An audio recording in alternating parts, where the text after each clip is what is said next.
साल 2010 में हुए ताड़मेटला नक्सली हमले में गोरखपुर के भगराई गांव के लाल प्रवीण राय शहीद हो गए थे।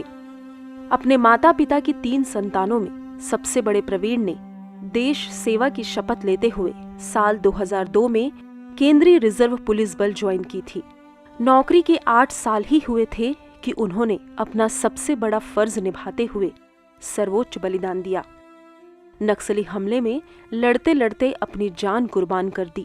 वो दिन याद करते ही परिवार दर्द में डूब जाता है। वो बच्चा रो पड़ता है जो अपनी पिता की शहादत के वक्त माँ की कोख में था। मैं अभी पढ़ाई करता हूँ। किस कक्षा में? 4th। बेटा, आपके पापा एक वीर सैनिक थे, उनके बारे में आपने कुछ सुना है? घर में कुछ लोगों ने बताया आपको? क्या बताया? वो बहुत अच्छे थे। बेटा, आप पापा का अपना कौन सा सपना पूरा करना चाहते हो? बाबू, मेरे पापा।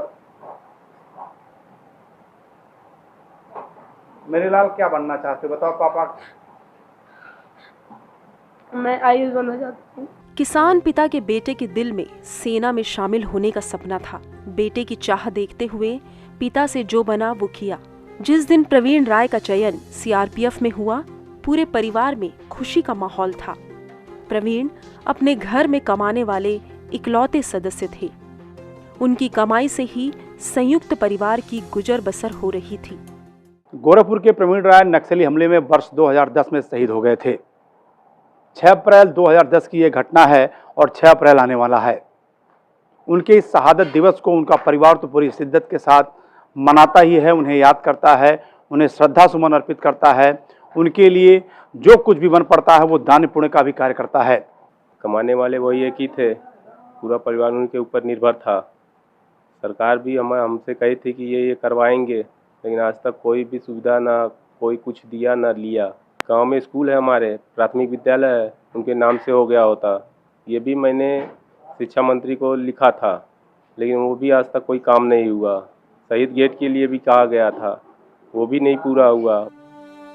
शहीद के परिजन प्रशासन और नेताओं के द्वारा दी जाने वाली घोषणाओं को याद दिलाते हुए गांव के प्राथमिक स्कूल का नाम शहीद के नाम से करने, प्रवेश द्वार और शहीद की प्रतिमा लगाने की मांग पिछले 11 सालों से करते आ रहे हैं। लेकिन न तो कोई नेता सुन रहा है, न है स्थायी प्रशासन। बड़े पिता कहते हैं, जब शहादत हुई थी तब जनप्रतिनिधियों का मेला लगा था। बड़े बड़े वादे हुए थे जो आज तक हकीकत में नहीं बदल सके हैं। जो लोग आए, ये हो जाएगा, जमीन मिलेगा, ये होगा, गेट बन जाएगा, लेकिन कुछ नहीं कोई किया।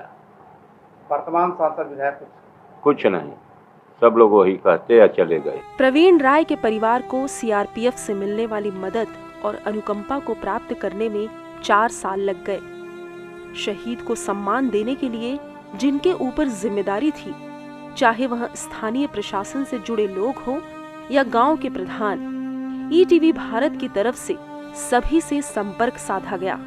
लेकिन पंचायत चुनाव की व्यस्तता में ऐसे लोग कुछ भी बोलने से बचते रहे। प्रवीण जहां भी है, उनकी शहादत हमेशा गर्व से भरती रहेगी।